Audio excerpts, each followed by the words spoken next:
Hello and welcome to Thrive at Home. My name is Sam. Hi, I'm Carrie. And today we're going to just discuss a topic that we get asked a lot, kind of in session, which is... We're told a lot. Yeah. We get told. Which basically is, I've tried everything, and they won't listen. I've tried that. That doesn't work. Yeah. And so it's one of those things that immediately I have two kind of responses. I mean, one is empathy, right? I'm like, oh man, that's got to be really tough. And then the other part is, I'd really like to see what that looks like, Right. What does it look like that you've tried everything, and have you really tried everything? Because that's probably one of the hardest things we encounter is when we maybe are giving someone good tools, but maybe they're not actually implementing those tools the way the tools are prescribed to be used, Right. Well, it's when you're under pressure, you're having a conversation and you're in the moment, right? You can believe, later, or in the moment, you can believe that you're doing it right. Mm-hmm. And then later, if you play it back in your head, you can justify your behaviors and still believe that you're doing it right. Right. But I've often told people, I would love to be a fly on your wall. Yes. But as a therapist, to be able to look at exactly what happened and the detailed play-by-play, then I'm almost certain that there was something else going on. Right. How things were said, a word that was used that caused an inflammatory moment and caused it to backfire. But there's almost something that a third party would be able to see that you're not seeing. And so getting that, I've tried everything. Yeah, it's true. Yeah, and it's no doubt that people have tried, okay? I think in their intention, in their heart, they've tried. But one of the things we would say is that we, as therapists, you've got to try it, and then you've got to have the discipline to do it the way that it is being said. That's right. So instead of doing it your old way, because that hasn't been working, you got to do it a new way. So one thing I thought when I kind of did sometimes we do no-fault autopsies, or at least I try to, with couples, and it's like, let's take a review of this. Like, give me kind of what happened. And one thing I find is somebody has said, at the beginning of the conversation, maybe they've thrown out the word divorce. And I will just say that sometimes people are so angry, you're so upset, that you just say things. And sometimes we describe it as a line, that you cross this line of the I don't care what I say line anymore, because you're just so upset. Nothing is resolving, so you cross this line and you just throw this thing out. Maybe we should get divorced. Well, for you, you're not actually thinking signing papers and ending the relationship. You're just saying it to get a reaction because you don't feel like your partner is listening. They're not hearing. Or maybe they've shut you out.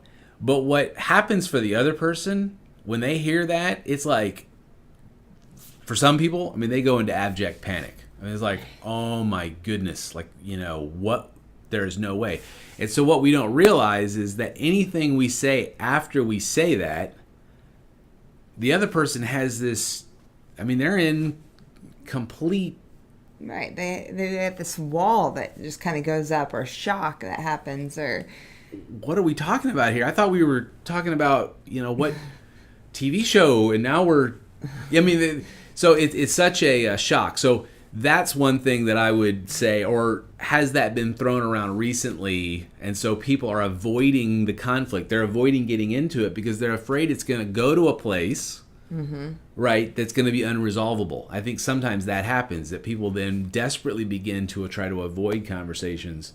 So if you're trying everything and it's not working, I would want to look, hey, what have we poisoned the possibility of it working by something we said? Right. I think, too, we get, in relationships, especially when we get comfortable and we learn each other's patterns and buttons to push, we get into this conversational dance that can end up becoming just like headlocked or just stuck. And even if it's not the first time you've thrown around something like divorce or I'm just going to leave, maybe both of you are throwing that around, and basically your conversation has this dance that then gets to a stuck place. Right. And gridlocked. Yeah, exactly. And having the discipline as therapists, we will give a tool or say, hey, try a conversation this way. And it feels so unnatural, and it just feels, ugh. And then typically what happens when they'll come back in the office, well, we tried that. Well, tell me what happened. And they didn't try the exercise at all. Right. Because then they started out that way, but then they got back into their conversational dance. Yeah. That ended them right back in the same place. Right. And it's really challenging to change that conversation. And it does feel weird. It doesn't feel authentic. Yeah. Either, especially when you've been doing it one way for so long, and that's the comfortable old shoe or the Right. comfortable old, I have a robe that I wear all the time. It's my comfortable robe. It's just, that's kind of what our conversation patterns can become. Yeah. You get stuck. They call it a script, right? You know, it's like, I know my lines, you know your lines, and we start doing this dance, and that's tough to break out of sometimes. Another thing I was thinking of was, when people are throwing out the word divorce because they're so desperate, like something's got to shift. I think that's what you need to key on. Is something needs to shift. Like, this isn't okay. Right. But we got to learn to say that in a way that doesn't poison the possibility of a resolution. Right. And the other thing we were talking about earlier was that often when you get into that gridlock state, there's something underneath that if you can take some time and go from, in a sense, gridlock to dialogue, where you can begin to explore, why is this? What are you thinking about this issue that is so meaningful? And can I discover more about it? Because sometimes we lose the ability to listen and understand at that point because we're so focused on persuading. Right. Like, I need you to come around to my side, and that's the only thing I can think about, rather than, hey, I need to figure out where you're coming from. Right. And I think when we do that, when all of our communication is about persuading, we're basically telling the other person that we're right and the other one's wrong. Right. That's the underlying message. So even though you may be using I statements and all kinds of perfect tools, but if your underlying goal is to persuade, Right. and to convince the other person, typically what you're saying is, I'm right and you're wrong, and that's criticism. And when we get that criticism, then there's the wall. Right. So That shut down. that could be a problem. So if you feel like you have tried everything, just know that maybe, talk to someone, go maybe have a little discussion, maybe talk to your partner, like, is there anything I'm doing that's, creating this shutdown?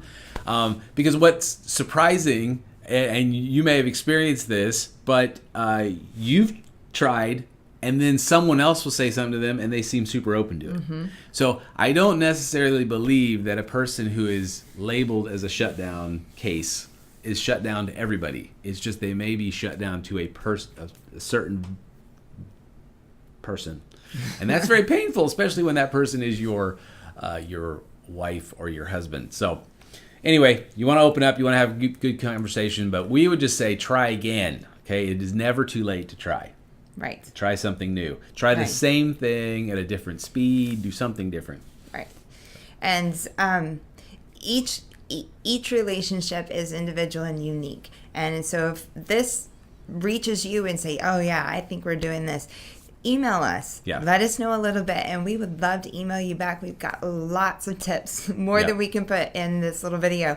But we have lots of things that we can share with you, even over an email, that potentially would give you another idea of Right. how you could come about the relationship differently. Yeah. So please reach out. We'd love to hear from you. Yeah, that's right. Well, I hope you've enjoyed this. And, I was thinking that we've tried that.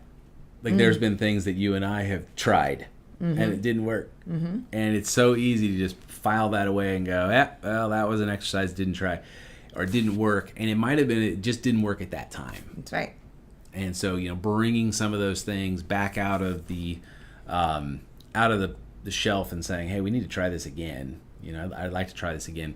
So anyway, even for us, there's probably things that we could do again.